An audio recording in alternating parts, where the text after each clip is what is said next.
Hello everyone, আমার চ্যানেলে long ভিডিওয়ে সবাইকে স্বাগত। কেমন আছো তোমরা? নিশ্চয়ই অনেক ভালো আছো। আমিও অনেক ভালো আছি।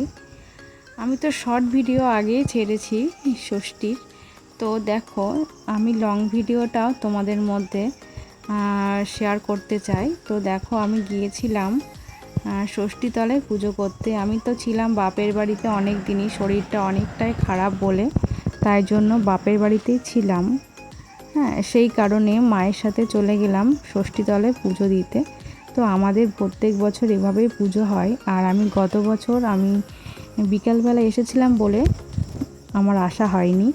তো এবার যখন সুযোগ পেয়েছি মার সাথে চলে এলাম। আর আমার শরীরটা অনেকটাই খারাপ। সেটা কেন খারাপ সেটা তোমাদের সাথে অবশ্যই আমি শেয়ার করব। আর এই দেখো আমরা এখানে পুজো করছি, আর সামনে ওটা ষষ্ঠী গাছ, আর এটা হচ্ছে কালীর ভিটে। এখানে কালী পুজো হয়। আর এখানে একটু ধূপ দেখিয়ে আমি একটু প্রণাম করলাম। তো সবে এসে দাঁড়িয়েছি আমরা, আরোহীকে নিয়ে এসেছি, মা এসছে, বড় মা এসছে, সবাই পুজো দেবে। তো এখানে দাঁড়িয়ে আছি, সবে পুজোটা শুরু হবে, এখনও ব্রাহ্মণ পুজো করতে বসেনি। তো এখানে আমরা একটু বসবো, বসে বসে পুজো করব। আর এখন কি বলো তো, গাছে আগে পুজো করে নেয়, তারপরে ব্রাহ্মণ আমাদেরকে এখানে বসে সবার বাটাতে পুজো দেয়। তো তোমরা ভিডিওটাকে কেউ স্কিপ করো না, পুরো ভিডিওটা তোমরা দেখো, তোমাদের ভীষণ ভীষণ ভালো লাগবে। আর এইটা হচ্ছে গাছ, অনেক বড় গাছটা, অনেক পুরনো, অনেক বয়স এই গাছের। আমরা ছোট্টবেলা থেকে এখানে মাকে দেখে আসছি, পুজো দিতে আসে, ছোট্টবেলা থেকে আমরা এখানে আসি পুজো দিতে। তো আমার প্রত্যেক বছর আসা হয় না, এবছর সুযোগ পেয়েছি তাই চলে আসলাম। আর এই দেখো সবাই মিলে বসেছে পুজো দিতে। তোমরা ভিডিওটা দেখতে থাকো।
তো দেখো এখানে চলে আসলাম গাছের। আমরা না নিয়ম আছে আমাদের মায়ের বাড়িতে, যে কলা দিয়ে আর দই দিয়ে গাছেকে মাখাতে হয়, সেই নিয়মটা আমিও করলাম মায়ের সাথে সাথে।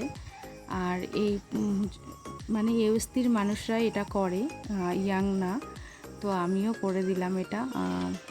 তোমাদের কাদের কাদের এরকম নিয়ম আছে অবশ্যই আমার সাথে শেয়ার করো। আর দেখো আঁচল পেতে সবার কাছ থেকে খইমুড়ি নিতে হয়, সেটাই নিচ্ছি। প্রত্যেকটা মানুষ আঁচলে খইমুড়ি নেয়, প্রত্যেকটা মানুষের কাছ থেকে খইমুড়ি সবার সাথে শেয়ার করে। তো সেটাও তোমাদের সাথে আমি শেয়ার করলাম। তো দেখো প্রত্যেকেই যার যার জায়গা থেকে, মানে বাটা থেকে সবার চিড়ে মুড়ি খই বা হচ্ছে কলা প্রসাদ সবারকেই দেয়। এই দেখো সবাই আমাকে দিচ্ছে, আর এটা আমি বাড়ি গিয়ে খাবো। যেহেতু উপোসটা আমি ছিলাম না, শরীরটা খারাপ বলে সকালে চা বিস্কুট খেয়েছি, তাও আমি অঞ্জলি দিলাম যেহেতু শরীরটা খারাপ বলে। সেহেতু আমি কিছুই খাইনি এখনও, শুধু চা বিস্কুটটাই খেয়েছি। আর স্নান করার পরে কিছুই খাইনি, এখানে চলে আসলাম। আর দেখো সবাই মিলে সবারটা শেয়ার করছে। আমার সোনামাও দেখো আরোহী নিয়েছে কোচের ভিতরে। আর হচ্ছে দেখো ও আবার দিতে চাইছে, ও বিরক্ত বোধ করছে যে আমার মা তুমি ইয়েটা পাতো আমি তোমাকে দিয়ে দিই, ওকেও দিয়েছিল। তো ছোটোবেলাতে না আমাদেরকেও দিত, আমরাও এরকম জামা পেতে নিতাম, খুব মজাও হতো। তো প্রত্যেক বছর আর সেভাবে আসা হয় না বলে, মানে সময় মতো আসা হয় না, কারণ আমরা তো বেশিরভাগই বিকেলেই আসি। আর এবার এখানে ছিলাম বলে সেই সুযোগটাও আরও হয়ে গেল। আরোহীকে নিয়ে আসলাম, আরোহী নতুন একটা দৃশ্যর সাথে মানে সাক্ষী থাকলো, কারণ এই প্রথমবারই আরোহীকে নিয়ে আসলাম। আর ছোটোবেলায় একবার নিয়ে এসেছিলাম এখানে, আর এসে খুব মজাও পেয়েছে। আর সবাইকে বলছে মা এগুলো কেন দিচ্ছে, যেটাগুলো দিতে হয় এগুলো সবার প্রসাদ দিতে হয় এগুলো কোলের ভিতরে। আর যেহেতু মা ষষ্ঠীর পুজোটা, তো তাই জন্য বুঝতেই পারছো বাচ্চাদের জন্যই বেশি রাখা হয়। আর যেহেতু জামাই ষষ্ঠী আর মা ষষ্ঠী পুজো একসাথেই হয়, জামাই পুজো। আর দেখো মা ব্যাগের মধ্যে করে অনেক কলা নিয়ে এসছে, এক ছড়া কলা সবাইকেই দেবে কোচের মধ্যে। তো কাকিমা চলে যাচ্ছিলো বাড়িতে, কাকিমাকে একটা কলা দেওয়া হলো। এটা হচ্ছে আমার ছোট কাকি, মানে আমার বড়দাদুর ছোট বৌমা, এখানেই বাড়ি। বারবার বলছে যে আমাদের বাড়িতে যাওয়ার জন্য। আর এখন অনেকটাই বেলা হয়ে গেছে, মা গিয়ে রান্না করবে, ওই কারণে মা বললো আমি আর যাব না, হচ্ছে পরের কোনো দিন আসবো, এখন বাড়ি যাব। মা এখন রান্না হয়নি, মা বাড়িতে গিয়ে আবার রান্না করবে।